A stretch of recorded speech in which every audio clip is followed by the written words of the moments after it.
Celtic and Ange Postecoglou are set to try and make their first signing of the summer. They have submitted a €3 million bid for Alexandre Mendy. He currently plays for League 2 outfit SM Can. I think it's pronounced, it might be Kanye. Could be fucking Kanye West for all I know. But he plays for MS Kanye.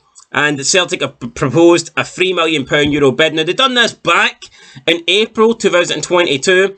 And it seems like they're going back in for him. So, I guess they weren't ready to sell back in April. But maybe they're ready to sell now. As for Alexandre Mendy, if we have a look at his stats this season, he has 16 goals in 30 games in the French second division. Which is, I mean, it's not bad. You're averaging just more than a goal every second game. I mean, it's not the worst stat in the world. MS Kane currently sit 8th in League 2. They would like to keep the striker, but are open to negotiating if a proposal considered big enough comes in. Now, the question is, do they consider €3 million for Alexandre Mendy to be big enough? The question I've got to consider is, I mean, this guy's playing League 2 in the French League. Let's not sell Scottish football short here, right? Scottish football isn't that far behind the French League, right? I mean, we can look at PSG and they've got their millions, but honestly, you take PSG out and we're honest, we're not that far behind. We're simply not. A lot of the teams in the French League aren't that great. I mean, I think you take PSG out the French League, I think Celtic and Rangers would be competing to win it. I genuinely believe that.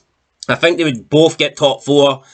And, I mean, the likes of Hearts, and if we get a good Aberdeen, if we get a good Hibernian, I think they could easily, challenge for, top half finish. I know it's an 18-team league, so I think you could easily get a couple of those teams in the top 9. So, I mean, the French League isn't that great. This guy plays for League 2 outfit, SM Can in League 2, and they finished 8th.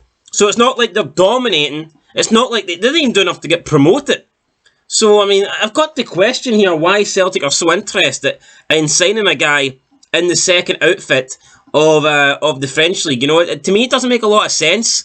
Plus, when you speak about Celtic signings, I think where they need to concentrate is the defence. For me, they need a minimum of at least one centre-back and one left-back. I would say 2 centre-backs if Carter Vickers leaves. Even if Carter Vickers stays, they could still do with 2, to be honest, because I don't think Starfelt's that great. I think Starfelt does need to be replaced. I don't think Starfelt is good enough to be in a starting 11 for a Champions League team, and that's what Celtic are going to be, a Champions League team. I mean, I think Julian, at his peak, Julian when he was fit was a hell of a lot better than Starfelt. Can Julian get back to that level? He does. I mean, he's played what? I think he's played 1 game this season. Maybe Ange Postecoglou is not a fan of Julian, but I would much rather have Julian in the side than Starfelt, but I don't think either of them will be good enough going forward. So I think Ange Postecoglou definitely needs to buy a couple of centre-backs. I don't think Greg Taylor's good enough. He can have the odd good game, but I mean, is Greg Taylor really somebody that you want to be taking the field in the starting 11 if you're possibly going up against like a Bayern Munich or a Real Madrid? I don't think that would be good for Celtic's, defence. I don't think that would be good for the scoreline. But yeah, in terms of players they should buy, I think they should look more defensively. I mean, Giamakis and Furuhashi, it would take a great signing to, leapfrog one of them in the pecking order. And I don't think this €3 million rated Alexandre Mendy is going to be the guy to do that. But we'll keep you updated, guys. If Celtic do get this deal over the line, then I will be making a video on it to confirm it. But as for now, SM Mane or Kane, whatever the fuck they're called, they're currently listening to the deal. They're willing to negotiate, but it seems like they want a wee bit more than the €3 million that Celtic have offered. So, alright guys, that's it. We'll keep you updated on any more transfer news. Is this guy, would he be a good signing though? I'm not going to sit here and pretend that I know if he's good or not, or that I've seen him play. I haven't. I'm just purely looking at his goal scoring record here. He's got 16 goals in 30 games. But again, he's playing for a League 2 side. And it's not like those 16 goals got them anything spectacular. It was a mid-table finish.